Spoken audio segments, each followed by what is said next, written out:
You know, one of the toughest things we ever have to do at Employment Boost is when we are doing a career consulting session with the client and we have to tell them that it's actually their degree and or the college they're going to or went to that's holding them up. And while we're not trying to offend people, people often get offended. And I think this all starts with the perception that many colleges give. And I'm not even talking about Baker College in general here. There's probably hundreds in this country that do it. So I'm talking very broadly here. I'm not really talking about Baker. I just saw this news and I'm like, wow, I wasn't planning on this episode, but I want to do one because if you just listen to my background for a minute, tune in with me for 5 minutes and I'll talk about, maybe what you should do, shouldn't do. We're a company that does resume writing. We do college and career planning. We're also a part of a group that's 6 different recruiting companies for 2 decades. We know what's going on in the employment markets. So, just to give you some background, like I grew up in a family that, neither of my parents made it past the 8th grade. There was no talk of going to college in our family, and there sure in the hell wasn't any money. You just kind of had to figure things out. And I actually had a family member that went to Baker College. So, as I built my career in tech in my teens, and I went on to start, you know, over a dozen different companies and brands. I spent 2 decades running a handful of recruiting companies. During that time, you run into a lot of clients that will reject candidates because of where they went to school. And I don't think people are often prepared to hear that. If going to somewhere like Baker isn't the same as going to MSU or U of M, like I don't want to offend anybody, but from an employer's perception, that's just how they see it. So you got to keep that in mind. There's a lot of places out there that will take your money. There will always be a college that will take your money. What are you getting for that money? You have to think about that. We go into college thinking we need to get a bachelor's degree by any means necessary to check that box on an application. My own personal opinion, I'm not spending $50 or $100,000 depending on the college you go to just to check a box on an application. I need to know the return on investment. So I know there's been some other issues in the past with some other colleges that I think, the government was saying was predatory, and I'm not saying Baker College is doing that. Again, I'm not even talking about Baker specifically. You just have to be careful where you're going. When we do our college planning services, a lot of times we'll say, hey, go get started in community college. We have some good community colleges in the state of Michigan. We're a Michigan-based company, but we have offices in Cleveland, Chicago, Denver. We're all over the place. But, for Michigan residents, you get started off at, Oakland Community College. You get 2 years going, and then you try to transfer to MSU. You try to transfer to Oakland University. And if you're still struggling with the work, you'll get a tutor. It's just one of those things that you don't have to go sit in the classroom semester after semester to learn one particular topic. If you know you're struggling, go hire some college kid to come help you with math until you get your math game up so you can get into Oakland, so you can get into MSU. There's so many other ways to play this game other than going to a college that they don't really care, whether you get the education or not. They just want your money. And I think that's a lot of colleges. If you've ever noticed, companies will often complain, and these are like the HR people we work with on the recruiting side. When they put an ad online, the amount of people that respond to their job postings have psychology degrees or communication degrees is often mind-blowing to them. Because the last time I looked, we don't need any more psychologists in this world. We have plenty. You learn that many people got a psychology degree with no desire to actually go into that field. Someone at the college told them that you'll understand people, and employers like people that understand people, and then you go blow $50,000 or $100,000 on a psychology degree. Except I've never heard anybody in 2 decades in the recruiting industry say, I want to hire someone with a psychology degree because they understand people. So A lot of times, this is the way the colleges justify keeping you in the system and getting your money. Same thing with the communications degree. The last time I checked, anywhere in this country, nobody's asking for more people in communications, but we pump out those graduates like crazy, and the colleges continue to take your money. So you have to ask yourself, what do prospective employers want? You got to look at the college and try to figure out, how would a potential employer view this college? And then if you can say, okay, they got a good rep, the next step is going to be, well, what does the employer want? What kind of skills do they need? What kind of background do they need? What kind of education would open up the most opportunities for me? You can't just go get a degree and then expect a company to open up a job for you based on a degree you chose to get. These are all the things that we do when we do college planning. And unfortunately, you can't just listen to your high school counselor. You can't listen to the person at the college that's trying to give you guidance, because again, it's in their best interest to keep you within the system. They're not going to say, hey, it's not worth spending $100,000 on a communications degree right now. They will find every way possible to justify you staying in school so they get your money. Hard truth, but it's a real truth for many colleges. You got to think about this. In their mind, the college that is, they know that the data says if you have a bachelor's degree, you will earn more money throughout your lifetime than people without a bachelor's degree. Therefore, they believe they're doing you a service by helping you get any degree, even if it means you're going to come out of the workforce saddled with debt and not be able to get a job. Because the report says out there, the research says, if you have a college education, you're going to do better than those without. So they can go to sleep at night thinking that they did you a good deed. So they push you down these paths of psychology or communications or who knows what other programs, even though that's not what the employers in the market are asking for. But they think that they're doing you a good job because you can check that box that says bachelor's degree. A lot of times you end up in those programs because things hold you up, such as math, sometimes other programs writing. Again, you don't have to go to college to learn math. There's 20 million tutors out there that you can get on the cheap to help get your game up so you can get into the better programs. Yes, you might not be able to get a bachelor's degree in 4 years. It might take you a little bit longer.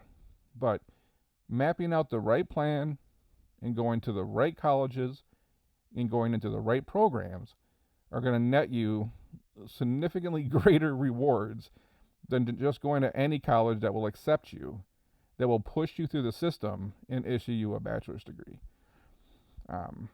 It's just crazy to me because, again, it's so tough when you're sitting across from someone and you're like, look, you can't achieve the goals you want to achieve because employers don't respect this college. I know there's got to be 50 or 100 in this country. I think there's 4,000 institutions in this country that issue bachelor's degrees, 3,000 or 4,000, something like that.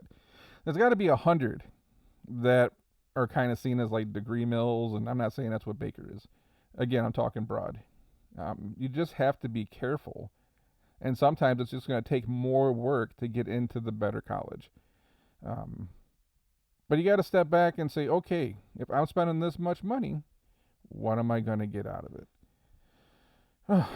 It's a sad conversation because I'm looking at, we got $1.5 trillion in college debt. And part of that reason is you can't pay it back because you got pushed through the system to get a degree that can't make you any money.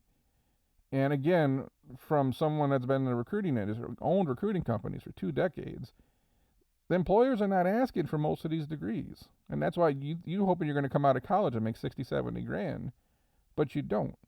And you actually you're better off going to Amazon for 40 grand a year. And come to find out, you probably could have got that job without a degree, and Amazon might even send you to college and pay for your degree. There's other ways to achieve these things.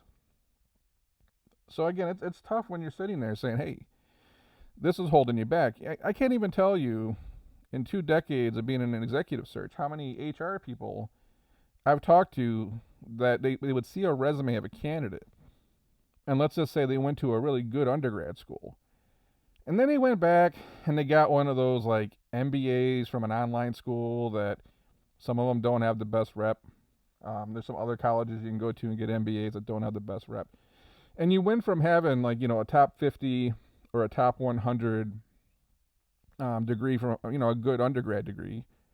And then you sour it with getting this MBA from a place that looks like a degree mill. And HR people will say, just take that off their resume. Ask the candidate to take that off. It's like their hiring manager is going to look at that and they're going to throw it in the trash thinking that they just took the easy way out. The bigger issue is, this is feedback we've gotten from clients over the years. You go get one of these degrees, you get a bachelor's degree in, business from one of these, lower tier schools. And then you walk in there cocky, like, hey, I got a business degree. I should be making this much money. The school said, the professor said, I've done this, I've done that. And it hurts to hear this. But, if you're at a tier 3, tier 4 school with a business degree, it's not the same as getting one from like U of M. And I know people that didn't go to college and they're extremely successful in business. I'm talking about perception to the employer. It's not the same. But they never told you that. You see the commercials, you see the billboards, the counselors, they pump you up with all this stuff, and you've never been around this kind of environment, so you don't know what the truth is. You come out of there just like, hey, you know how many times I've had someone tell me that, hey, my professor said I should be making $85,000. I'm like, but you were just making $12 an hour. Like, how are we going to go from $12 an hour to $40 an hour? What's changed? They pump you up, and then you get out into the real world and you get crushed. And it's like, you got to listen to the people that have the real world experience. There's got to be people you can reach out to and talk to, family members, friends, or somebody. I've known people, again, I have a family member that went to Baker. I know people that have gone to some other schools, some of the like technical schools, they call them, I guess. Sometimes it's just better to go to community college with, the credit hour doesn't cost much, and you work your way up. Here's the cool thing. Check this out. If you go to Oakland Community College, for example, for 2 years, you save money because you're not paying a super high credit price. And then you transfer to MSU or Oakland University, for example, just using someone local here. And then you graduate with a bachelor's degree from MSU or from Oakland. Your resume is going to say that you have a bachelor's degree from Michigan State University or from Oakland University. You don't have to put that you went to community college for 2 years to get your little like prereqs done. And this was one of those things, not only did you end up saving the money, you ended up graduating from Michigan State University or Oakland University, which is far greater than many of the other universities in this country. Yeah, you had to go do two years of community college and grind it out and build up some skills, but it can be done. I'm hoping you understand that this is a much better way to play the game than to go into some of the other schools. I know a lot of the way these colleges market sometimes. Again, billboards, TV commercials, they start to make you believe that these institutions are on the same level as like, U of M or MIT or Harvard. And it makes you think, okay, I'd rather go here than go to a community college. I gotta say that might not be best for everybody. Sometimes just going to community college and getting your stuff knocked out. I'm sure there's probably places online. I think you can probably even do your community college online with what's going on with COVID and stuff. Get your math knocked out and all your other requirements for your 2 years, and they transfer to a program. You used to be able to go online and download a transfer guide. Like you could actually say, I know exactly what class I need to take at Oakland Community College that I know will transfer to this program at MSU. So these are just some things you need to keep in mind. I got inspired to make this because I look at Baker and it's like people from my neighborhood, that's where you went. Was that the Baker type of college. I think there was another one where I grew up. There was a small like business school that a lot of people complained about. But, we weren't talking about going to U of M. It just wasn't even, we didn't even talk about going to college. I had two parents that probably could barely read and write. Um, now that I think about it, I don't think their parents didn't even graduate high school when I think about it. So it's one of those things that we fall into these schools, and then this line here says that they promise a better life, but few ever graduate, and those who do often leave with crushing debt, useless degrees. And I don't know. This article is definitely swinging from the fences here, but I don't think that's limited to Baker. There's so many colleges out there that you go spend a bunch of money, and then the college might not be well respected in the business community, and then you end up getting a degree of not much value. Your school loans are kicking in; they're 5, 6, 7, $800 a month, and then you're at Starbucks, and you're working two jobs. You're at Starbucks here, and then you're working another gig to try to make enough money to survive, and you can't understand why, and then you want to blame the employers. But the issue is it's the degree, and it might be or the college you went to. I've had friends and family, people I know that went to top 25 universities, top 50 universities, and they spent $100,000 on the wrong degree. And I'm like, they're talking about go cancel my school debt. I'm like, no, I don't think anyone should have to cancel your school debt. How about you go back to the college and say, I want my money back? Think about all the things in life you spend money on. When it doesn't go right, you don't go back and tell the people that lent you the money, hey, I got screwed over here. So you lent me the money. Can you give? No, you go back to the people that screwed you, and you say, give me my money back. And I'm talking about there's some big colleges we're talking about here that they push these people through the system, charge them a whole bunch of money, and it just didn't turn out the way they said it was going to be.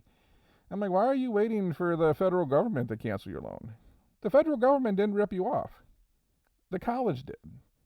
So go back to your college and say you want your damn money back. I think that's the shift that needs to happen in this country. Where if you're not getting what they told you you're going to get, then I want a refund. Because isn't that how it's supposed to work? Anyways, if you have any college planning questions, you can schedule a 10-minute consultation with us. You can visit our YouTube channel. There's a video up there now about asking a career-related question. If you submit a question on our forum, we try to answer it on our show, and that's free. You don't even got to talk to us. Just send us a question, ask about a college or a program, whatever you want to do. We'll try to get you featured on the show, and there's no cost for that. Just fire off a question.